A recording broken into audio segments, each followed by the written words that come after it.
حضرت علی نے فرمایا، ہمیشہ ایسے شخص کو چنا کرو جو آپ کو عزت دے، کیونکہ عزت محبت سے زیادہ خاص ہوتی ہے۔ دوست۔ حضرت علی نے فرمایا، دنیا کا امیر شخص وہ ہے جس کے دوست مخلص ہوں۔ حضرت علی۔ کبھی کسی کو دکھ مت دو، کیونکہ معافی مانگ لینے پر بھی دل میں درد باقی رہتا ہے، جس طرح دیوار میں کیل نکالنے پر سوراخ باقی رہتا ہے۔ شوہر اور بیوی۔ ہم ایسے معاشرے میں ہیں کہ اگر عورت اپنے شوہر کا دل جیت لے تو اس پر پہلا الزام جادو کا لگتا ہے۔ میاں بیوی۔ میاں بیوی کا اکٹھا برتن میں کھانا کھانا بے شرمی نہیں بلکہ سنت رسول ہے۔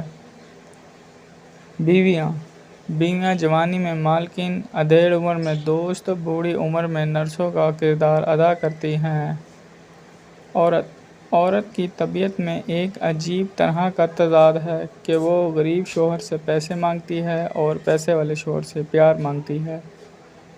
عورت۔ عورت کا چھپ کر جانا اس کے راز و قطار رونے سے کہیں زیادہ پر اثر ہے۔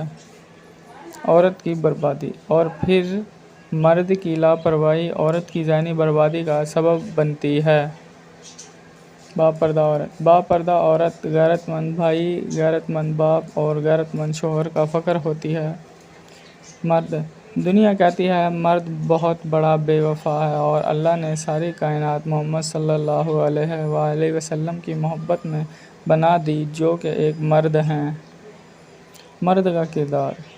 خوش قسمت ہوتے ہیں وہ مرد جن کے کردار کی خوشبو پا کر خود عورت اظہار محبت کرے۔ عورت اور مرد کی وفا۔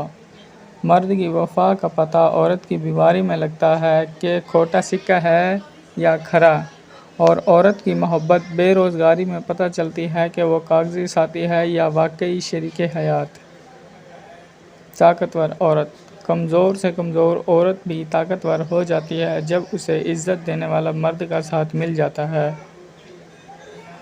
بیویوں کی ناراضگی۔ بیوی ناراض ہو کر شوہر سے بولنا چھوڑ بھی دے مگر شوہر سے محبت کرنا، فکر کرنا پھر بھی نہیں چھوڑتی۔ بیوی کا تعلق شوہر سے۔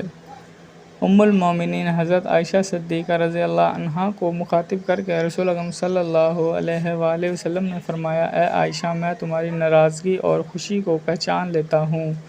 حضرت عائشہ رضی اللہ عنہا نے عرض کیا، یا رسول اللہ، آپ کیسے پہچان لیتے ہیں؟ رسول اکرم صلی اللہ علیہ وآلہ وسلم نے فرمایا، جب تم خوش ہوتی ہو تو کہتی ہو، ہاں محمد کے رب کی قسم، اور جب تم کسی بات پر ناراض ہو تو پھر میرا نام نہیں لیتی بلکہ کہتی ہو، نہیں ابراہیم کے رب کی قسم۔ حضرت عائشہ رضی اللہ عنہا نے عرض کیا، جی ہاں ایسا ہی ہے، میری ناراضگی صرف نام لینے کی حد تک ہوتی ہے جبکہ میرے دل میں وہی محبت اور تعلق ہوتا ہے، یعنی دل سے ناراض کبھی نہیں ہوتی۔ میاں بیوی کا رشتہ۔ ام المومنین سیدہ صدیقہ رضی اللہ سے روایت ہے کہ نبی کریم صلی اللہ علیہ وسلم مجھ سے بہت پیار محبت سے پیش آتے تھے، اور ان کا معمول تھا کہ کھانا کھانے سے پہلے میرے منہ میں نوالا ڈالتے پھر خود کھاتے تھے، پانی پیتے تو پہلے مجھے پلاتے پھر خود ہی اسی جگہ سے پانی پیتے جہاں سے میں پیتی تھی۔ اس طرح میں بھی انہیں اپنے ہاتھوں سے کھلاتی اور پانی پلاتی پھر خود کھاتی تھی۔ ایک دفعہ جب میں نے نبی کریم صلی اللہ علیہ وآلہ وسلم سے دریافت کیا تو اللہ کے رسول صلی اللہ علیہ وسلم نے فرمایا، میاں بیوی کا ایک دوسرے کا جھوٹا کھانا پینا اور ایک دوسرے کی طرف پیار کی نگاہ سے دیکھنا بھی ثواب ہے۔